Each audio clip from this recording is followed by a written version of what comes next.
Well, it was year 2015 when the Live, Love, Laugh Foundation started, and that is when Deepika Padukone also opened up about her battle with depression.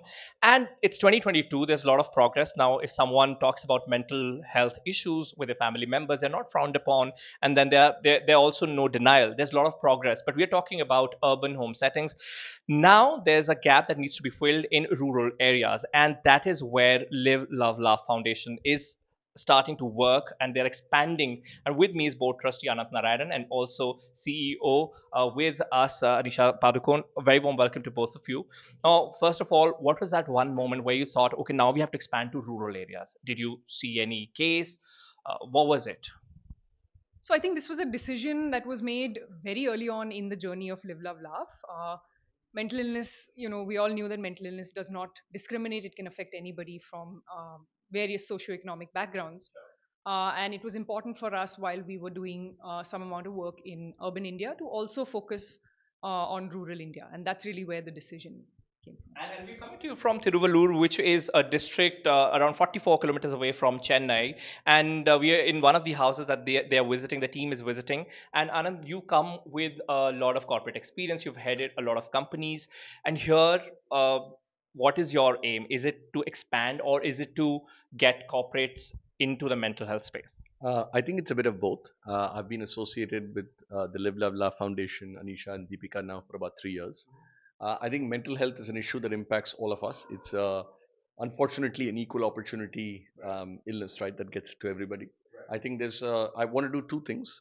I think with the foundation and the board, we are trying to scale up. I think we've had incredibly good response early on in many of our pilots.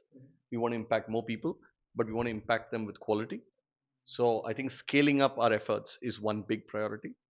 The second is I think corporate India is waking up finally to mental health issues. I think the pandemic certainly sort of made all of us more aware. So I do want to also use this as an opportunity to get more corporates to actually focus their CSR, focus their funding on mental health, not only because it's an important cause, but because even personally, right? I run Mensa, used to be at Mintra. All of us, I think, by the way, there's a lot of loss of productivity because of mental health as far as and well-being of our employees. So focusing on that is an important deal. Sure. There are these companies which are also giving these offs to their Yes. employees. Let's say Misho is one of those. Yes. And would you encourage more corporates to include steps like these? I would Or encourage are there corporates. sensitization Yeah, programs I for think I would say there are three things that I would love for corporates to do. The first is support mental health foundations, whether it's Live, Love, Laugh or otherwise, because I think there's so much work to be done. Second, I think is just awareness and sensitization of employees of mental health. I mean, at Mensa, for example, we have a hotline where people can call and you can get counseling and so on. So I think just being aware is the second thing. And I think the third thing that corporates can do, of course, is I think if you think about insurance, if you think about all of that, making sure that it covers the cost of mental health because it is actually, even though it's not physical, it's very real. And so making sure that we can deal with all these three will be important. Right, and also in the NGO space, maybe mental health is still a relatively new space that it is being created, and of course NL is at the forefront. Is it difficult to get donors or to get people come forward and support causes like these, or you think things have changed? I would say it is a challenge for sure in the non-profit sector predominantly, but also in mental health. What has helped is post the pandemic, I think there are a lot more organizations, individuals who either have had an experience or who understand that mental illness is extremely serious. There are 200 million Indians suffering from this, and therefore the need is greater than it was earlier. So we are definitely seeing a lot more support. But having said that, there's still a long way to go, and it's not as sort of accepted as certain other causes in India. Right. So 65 to 70% of India's population actually stays in rural areas. Hence, it becomes all the more important to support these causes. And then, we've spent entire day with you guys today. And you visited several rural households, and these are households where you have members who are suffering from some mental health issues. And then you also have local partners here. Can you just take us through what's the aim here? What's the goal that you're trying to achieve with this program and maybe in future as well here when we talk about Thiruvallur? Sure. The aim of Thiruvallur project, like our rural program all over the country, is to be able to provide free psychiatric treatment to persons with mental illness, ensure that there is support given to their family members or caregivers. We provide rehabilitation, vocational training. We ensure that there is support provided through, say, access to pension disability cards, opening of bank accounts, Aadhaar cards. So we're really looking at this as a holistic program where we involve different stakeholders who are part of the part of the ecosystem to be able to, over a period of time, perform their functions and ensure that the program is a sustainable model whereby year 5 or year 7, the community is able to take over the ownership of the program. And that is the same sort of plan that we have for Thiruvallur as well. Sure, you want to say something? Just one thing to add, I think it's actually more complicated in rural India because I think society, community and mental health, all three sort of come together, much more so than even in urban setting where there's lots more nuclear families, etc. So I think what Anisha said is really important, which is we have taken a community approach so that it's actually something that solves the problem fundamentally, right, over time. Otherwise you can treat the symptoms, but you won't be able to solve the problem. So I think really getting on the ground help, getting the community involved, as you have seen through the day-to-day, is critical, I think, for long-term success of this program. And that's what I think also differentiates what we're doing.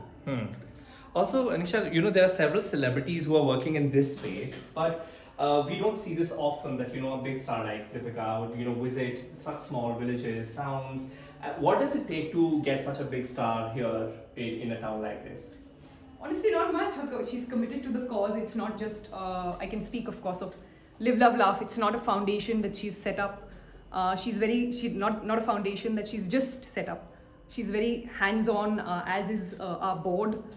They, at the same time, they allow us as a team to function and ensure that, we take care of the day-to-day activities. But I think the passion and commitment, whether it's Deepika or, members on our team, that's really what drives us. As Live, Love, Laugh, we're here to be able to create impact, not just today, but for tomorrow as well. And keeping your personal relationship aside, is it difficult to work with Deepika Padukone, like with your founder?